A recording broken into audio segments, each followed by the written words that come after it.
Hello everybody, Timothy Bailey with Project Learn and our video for today. We had looked before at irregular verbs, and today we're going to continue looking at irregular verbs in our part 2. If you'll recall, regular verbs, which are typically our action verbs, are verbs like walk, talk, and call. Regular verbs are called regular because they use a simple ed on the end to make the past tense. So yesterday I walked, last weekend I talked, and 2 months ago I called someone. Irregular verbs, as you might guess from the prefix, do not do that. They are not regular. So let's go ahead and jump in. One of the things that you need to look at when you're looking at irregular verbs is which one of the past tenses you are looking at. For irregular verbs, we're looking at the simple past and the past perfect. These are the two situations wherein we use an irregular verb. And we're going to look at some examples of that. Let's start with just the verb. So the verb here, begin. This is the base form of the verb. Here we have a teacher, right? Could be a teacher of Chinese. And the teacher is going to tell us class will begin at 9 o'clock. As you can see by will, this is the future. I know we're going to be talking about the past, but I wanted you to see an example of when we use the base form of the verb. We use it with the future. So this teacher, he says class will begin at 9 o'clock. Then we have the form began. Okay, this is the simple past. When we run to class, right, we are late, the teacher will tell us class began at 9 o'clock. And if you look at the illustration here, the line, these are sometimes helpful for learning tenses. Class started here at 9 o'clock. This one time, class began. So it wasn't continuing, it wasn't related to another event. This time, this single point in the past, 9 o'clock, is when class began, right? So it's easier to think the one time and the one time only we're talking about in the past is when class began. Begun. So here you can see classes started. The other students are taking a test. The teacher is helping them. So when we go into the classroom, right, I might say, if I'm telling somebody else, the test had begun by the time I arrived. Maybe I'm telling my mother or father about my day, and I tell them, well, for math, the test had begun by the time I arrived. Okay, so we're looking here. Let's take this here as when I arrived. Notice it's a regular verb, arrived, one time in the past. This is the simple past. However, the test was going on. It had already started in the past and was going on when I arrived. So the test had begun by the time I arrived. Okay, so the past perfect verb form for irregular verbs, right, goes with have, had, or has, depending on your sentence.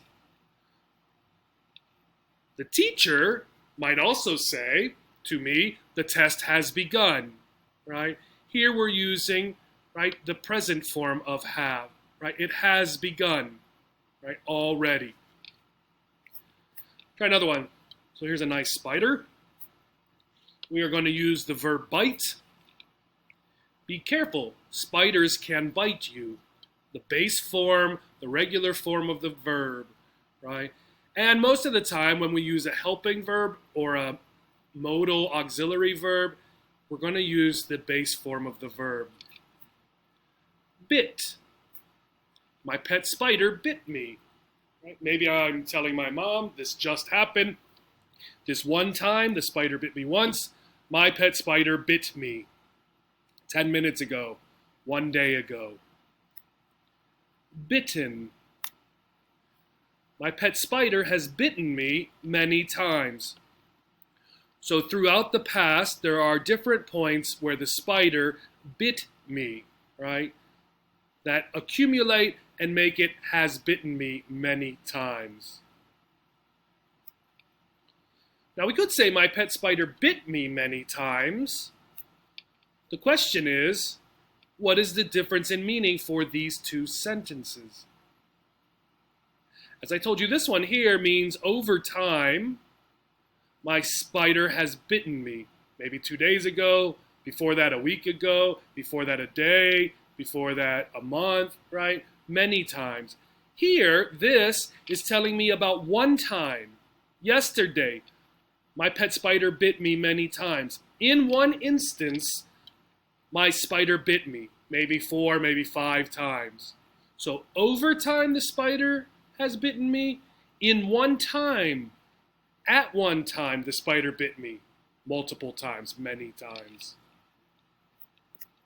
Let's go to another one. So here we're looking at build. The Amish can build a barn in a weekend.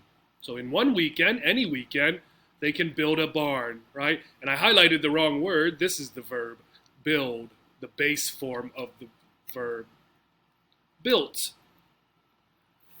These Amish men built a barn this weekend. Now I'm talking about this one weekend, a single event in the past. So built, they did this barn. They built this barn. But look, in this form, it does not change, so it is built again. The Amish have built many barns. Here I'm talking about the Amish in general, as here. In this sentence, I'm talking about these Amish men in the picture. So the Amish, in general, the Amish people, have built many barns.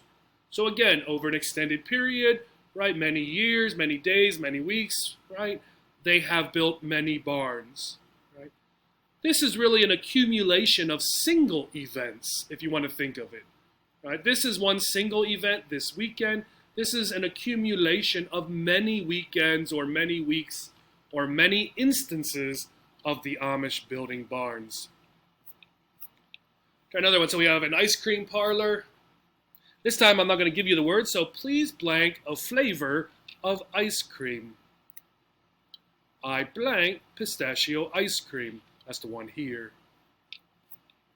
I blank vanilla, but switched when my friend got pistachio.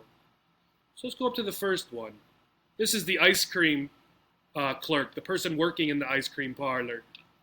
They're telling me, right, and here's the verb, right, choose. They are telling me, please choose a flavor of ice cream, right, the base form. I did this one time, maybe 5 minutes ago, maybe 2 minutes ago. I chose pistachio ice cream. This one, we have two things that are related. I did this, right, such as up here, so I chose vanilla, but then it's related to something that happened with my friend, right, who got pistachio ice cream. Because of that, I had chosen vanilla, but switched when my friend got pistachio. So this happened, and it's related to another event. Try a last one here. By the time I got to work, the sun blank.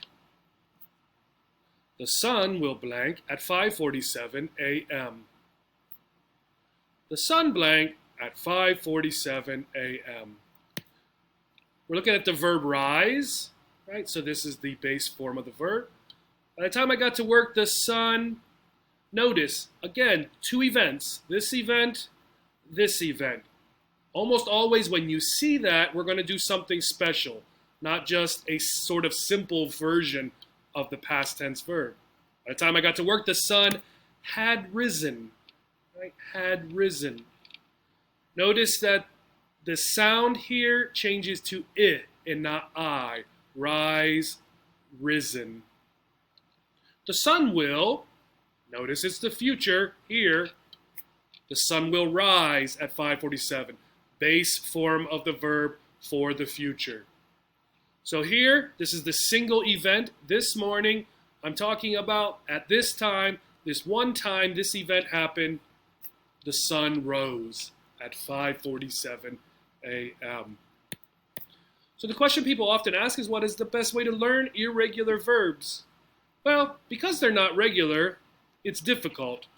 And they're really the two best ways is, one, to practice using them. So use them, try the different forms, look them up when you're using them, when you're writing, and practice them. The other way is to read.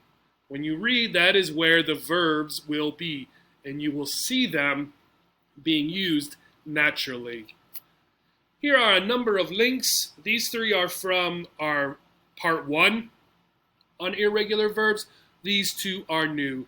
Check them out. When you're writing, when you're speaking, use the irregular verbs and look up to make sure you have the right form. Thank you and have a great day.